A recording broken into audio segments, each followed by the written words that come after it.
apa kabar? Assalamualaikum warahmatullahi wabarakatuh. Kembali di Bosu Channel. Hari ini babak yang penting sekali bagi timnas putri Indonesia U21 yang bertanding melawan Serbia untuk bisa melangkah ke babak 16 besar. Mengapa penting?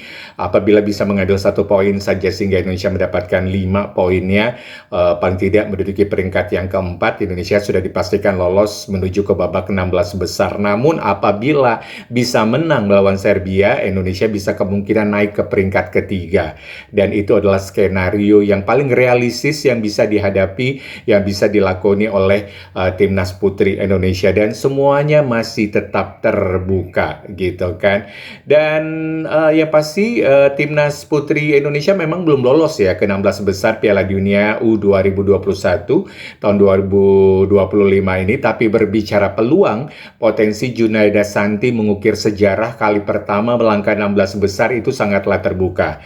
Nah, timnas voli Indonesia sementara menduduki peringkat ketiga klasemen grup A dengan raihan 4 poin, tertinggal 5 angka dari Argentina dan Vietnam di posisi 1 dan 2. Nggak usahlah mengejar Argentina dan Vietnam ya, cukup di peringkat ketiga atau peringkat keempat saja, dan ini memang adalah angka perkiraan yang realistis. Sementara Serbia yang menduduki peringkat keempat atau zona terakhir yang lolos 16 besar kini membukukan 1 angka lebih sedikit dari timnas voli Indonesia. Dengan fase grup menyisakan 2 laga, peluang Indonesia melangkah ke 16 besar sebagai juara grup A itu sangat terbuka gitu ya. Tapi ya nggak mungkinlah juara grup A juga, karena Argentina dan Vietnam sudah terlebih dahulu mereka memenangi semua laga yang ada. Jadi secara realistis targetnya adalah lolos ke 16 besar dengan duduk di peringkat 3 atau peringkat 4 klasemen akhir grup A Piala Dunia Voli U21 2025 putri.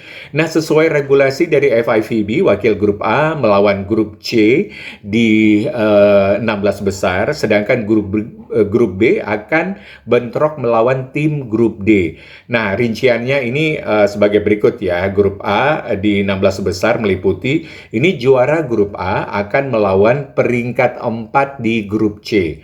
Runner up grup A akan melawan peringkat 3 di grup C, sedangkan peringkat 3 grup A akan melawan runner up grup C, sedangkan peringkat 4 grup A akan melawan juara grup grup C ya. Jadi ini lumayan berat nih kalau misalnya Junaida Santi masuk dan kawan-kawan masuk ke 16 besar dengan peringkat keempat. Mereka harus menghadapi peringkat pertama dari grup C. Nah, kalau mereka peringkat ketiga ya berarti mereka harus menghadapi runner up gitu kan, runner up dari grup C gitu kan. Dan ini memang tidak mudah gitu kan. Tapi ya bagaimanapun juga ini ada sesuatu hal yang patut berbangga hati, dan ini ada sebuah prestasi sejarah dari bola voli Indonesia yang bisa masuk ke babak 16 besar Piala Dunia U21. Dan melihat skema tadi itu, lawan potensial Indonesia di 16 besar dengan asumsi lolos sebagai peringkat 3 atau 4, maka lawan dihadapi itu terbilang berat. Jika Indonesia finish ya di peringkat ketiga, maka lawan yang kini duduk di peringkat 2 klasemen grup C itu adalah Polandia. Posisinya belum sepenuhnya aman sebab perolehan 6 poin Polandia masih bisa disalip oleh Turki dan Republik Ceko yang berselisih 1 angka saja. Tetapi melihat rekam jejak Polandia yang pernah menjadi juara 3 di gelaran Piala Dunia Voli U20 di tahun 2003 sangat berpotensi menjadi lawan bagi timnas voli Indonesia besutan Marcos Sugiyama. Namun skenario lebih buruk menanti Indonesia jika melangkah ke 16 besar sebagai peringkat keempat di grup A, maka lawan yang dihadapi adalah juara dari grup C. Nah, dalam hal ini Italia berstatus pemuncak klasemen grup C. Timnas voli Italia bakal menjadi mimpi buruk Indonesia jika benar-benar bertemu di 16 besar nanti.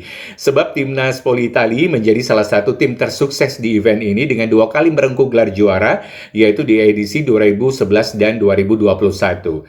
Walaupun demikian, timnas Indonesia masih bisa lolos ke 16 besar sebagai juara grup, kendati skenarionya akan lebih sulit ya terrealisasi. Nggak mungkin 2 kemenangan kemenangan terakhir akan dimenangkan oleh Indonesia semuanya, karena memang dari posisi poin Indonesia masih tertinggal jauh dengan Argentina dan juga Vietnam.